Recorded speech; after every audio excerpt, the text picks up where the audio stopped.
Was a girl running in our group. She had a high-speed motor in a 40 Ford Coupe. She had a racing cam and a supercharged. Look out, buddy, hot rod and large. She's a hot rod. She's a hot rod. If this isn't a blue top day, I don't know what is. Or a wash and wax your car today, get out to Bumper and get some of the latest stuff. He sold me a spray bottle of like dusting your furniture at Bumper to Bumper to wax the car. It's lasted for like three weeks now. Really? And it's nothing more than dusting the car, dusting the furniture. I mean it's fantastic. And he's got the shampoo for the carpets and all that too, you know. Interesting. But yeah, they got all the stuff you need. And plus, I was amazed to see, and I think we should get somebody in here from Bumper to Bumper because I want to ask, why has he got so many doggone antifreezes in there?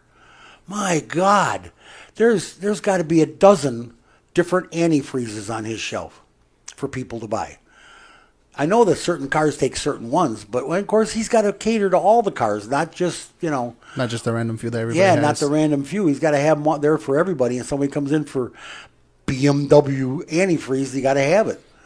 And it's all special now. Cheezo Pete. They have a couple universals, which I use at my shop from time to time, but basically we use whatever it calls for. I'll call and order the right antifreeze, order the right oil. We make sure we don't do that. I don't want a problem. You know I remember growing up with the antifreeze, it was all one color. Yeah, it was green. Everything was green. It was blue for me. Well, it was maybe blue I'm colorblind. No, it was green. You are colorblind. No, it wasn't blue. That's washer solvent. Washer solvent. Yes, there you go. That's the squirts. That's the one I was thinking about. Sorry, yeah, you're right. We go through like 3 cases of that a week. Really? Oh yeah, we top every oil change off. You got to top off the water, top off the the windshield solvent. So it gets a little expensive on my end, but I don't care. We don't charge for that. We just top everything off, make everybody smile, and it's nice to know you got squirts when you need them. Let me just tell you. Yeah. That's a great option that they put on the car years ago, and they have never tweaked it, never messed with it. They still have squirts. I call them squirts, windshield washers. All right, back in the car news. 928 Car Guys is our phone number if you want to give us a call, or you can go on Facebook and give Eric a comment, and he'll relay it. He by the way, that one guy Bill that calls in, he brought me a bottle of the special water. My buddy Bill, and he brought me this bottle. I can't remember the name of it now, but it was and it's got nothing in it, completely unharmful. It's no harm, and it's good for me because diabetic and all that, and. It's perfect. And it was tasty. Oh, really? Yeah, this was watermelon flavor, and I'm not a big watermelon fan, but this was pretty good. So I'm going to start drinking some of that water now and see how that works. I drink a lot of water, man. But that's just part of the world. Hyundai has settled their CFPB, Consumer Financial Protection Bureau. And if you don't mind, I'm going to call it the CFPB from now on. That's too much to say. Anyway, now I'll probably say it. Hyundai admitted no wrongdoing in the case in which the captive finance company was accused of giving incorrect consumer information to credit reporting companies. In other words, anything to get them financed, you know what I'm saying? Captive finance company, Hyundai Capital America, that's their own one, has agreed to pay $13.2 million in restitution, but they're not admitting any wrongdoing, Eric. But they're going to give them $13.2 million. What does that tell you? You think there's something wrong there? Oh yeah, definitely. Come on, and a $6 million civil penalty to settle allegations it gave incorrect consumer information to credit reporting companies. How many of you bought a Hyundai and got financed and didn't think you were going to get it? Huh? Well, they fixed you up. And now they're paying for it. The Consumer Financial Protection Bureau, which announced the settlement Tuesday, said Hyundai provided wrong or incomplete information on more than 2.2 million consumer accounts between 2016 and 2020. So if you bought a Hyundai going all the way back to 2016, you might be on the list. Unbelievable. Unbelievable. Here, this is a little aftermath about the UAW and all their problems that they had, and I reported on that for weeks. Eric and I went through this whole thing with you. We talked about it, we hashed it out, we put it out there, and everybody formed their own opinion. Like I say, I'm neither pro or anti-union. I am in favor of the UAW and their training. I love them, but the fat cats that run the union, I'm not in favor of nobody's union that way. Well, in a break from tradition, get this, UAW President Ray Curry will not deliver a State of the Union speech at the organization's 38th Constitutional Convention, which is set to adjourn Thursday afternoon here in Detroit. Curry's speech, which was originally planned at the end of the convention's first day, had already been delayed 3 times. By motion of the delegate body, the remaining agenda time of our convention will be spent on convention business and not speakers, a UAW spokesman said in a statement. As a result, President Curry will not be delivering a State of the Union speech today, but will present remarks for membership at another time to be determined. In other words, he'll send out an email. This year's convention was unique in that members of the International Executive Board were not elected as in past years. Instead, delegates nominated a slew of candidates who will stand for election this fall as part of the new one-member, one-vote election system. Hello, what a way to go. What a concept. Let's call it America. 7 people were nominated for president, including Curry. 3 were nominated for the position of Secretary-Treasurer. That's the one I want to know. And 10 were nominated for the 3 open vice president positions. I don't know what a vice president does. I know what a secretary-treasurer does. And the UAW, that's where they had all their problems. And, you know, I reported last week on a story that the UAW was having complaints from the federal government about not cooperating with their I want to call it a babysitter. They have a watchdog. They have somebody. There's a guy in a federale is sitting in their office watching everything they do, watching the games get played, watching these guys. I just hope they're not still buying golf clubs and boats and cabins in the woods and stuff like that with the members' money. That's what they're watching, and they're not cooperating. So this Curry guy is on the hot seat, and that's probably why no speech this year. He definitely is on the hot seat. Okay, so let's just say the UAW did not clean up its act yet, and I want them to. I want to get back to this because we need our cars to be put together by union-trained labor. Well-trained, well-represented labor. I don't have a problem with that. Till I get to the hierarchy, then I have a problem. I got to tell you the story here, Eric, and this is, all these automakers that came to America or the ones that were here and expanded out of Detroit, they built plants in little towns, smaller towns in near big towns, so that they would get a great workforce. A great blue-collar workforce was ready and raring to go to work, and it was when they built them. Now there's a problem. Automakers have strategically placed assembly plants in small-town America with the promise of attractive, well-paying jobs in low-cost areas. A weakness has been exposed in that once solid formula. This is what's going on now in America.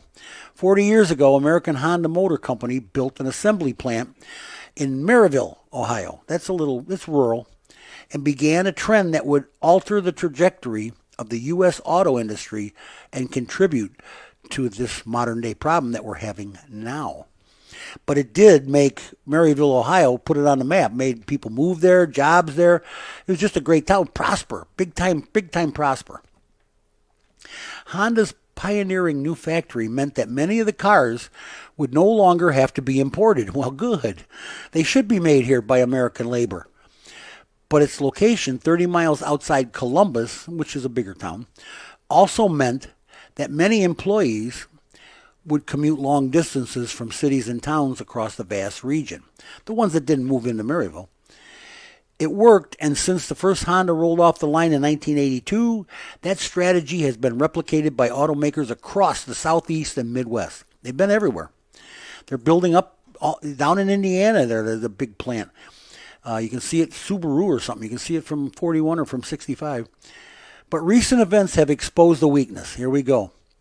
Record high gasoline prices, the highest unemployment rate in decades, a lingering pandemic, and long-term demographic trends have left geographically isolated plants scrambling to find enough workers to fill their assembly lines, because not enough people live there, and nobody wants to drive that far. Nobody wants to spend the gas.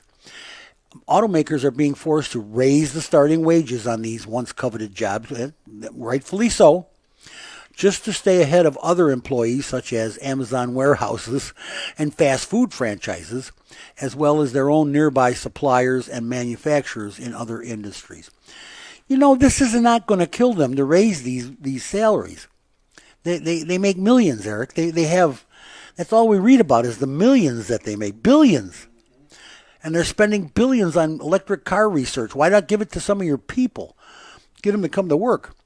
The shortage of labor has made it harder for automakers to restock depleted dealer inventories and shown some of the downsides of building factories in far-flung locations. I don't think that that's a problem. I don't think it ever was. I don't think it will be. They need to get these people back to work. We need to get our country back to work is what we need to do. And the automotive business is the backbone of this country. It just is.